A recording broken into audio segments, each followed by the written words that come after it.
অর্থনীতির চাকা সচল রাখতে গেল জানুয়ারি মাসে সরকারি কোষাগারে জাতীয় রাজস্ব বোর্ড এনবিআর এর জমা দেওয়ার কথা ছিল 52,545 কোটি টাকা, কিন্তু আদায় পরিস্থিতি বলছে 15,512 কোটি টাকা কম আহরণ করতে পেরেছে সংস্থাটি।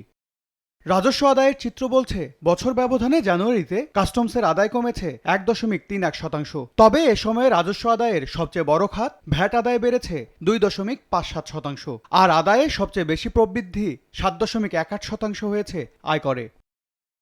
এনবিআর এর হালনাগাদ তথ্য 7 মাসের হিসাবে জানুয়ারি পর্যন্ত মোট রাজস্ব আদায় হয়েছে 2,23,638 কোটি টাকা। লক্ষ্যমাত্রার তুলনায় 60,000 কোটি টাকা কম হলেও তা গত বছরের একই সময়ের তুলনায় প্রায় 13% বেশি। এ সময় সবচেয়ে বেশি 16.45% প্রবৃদ্ধি হয়েছে ভ্যাট আদায়ে, এরপর রয়েছে আয়কর। আর কাস্টমসের 4 খাত মিলে প্রায় 8% প্রবৃদ্ধি হলেও 7 মাসের যোগফলে প্রায় 11,000 কোটি টাকা আদায়ে পিছিয়ে আমদানি শুল্ক খাত। ট্রু 700 ppm আকিশ বসির গ্লাস কেনার আগে দেখে নিলেই জিতবেন।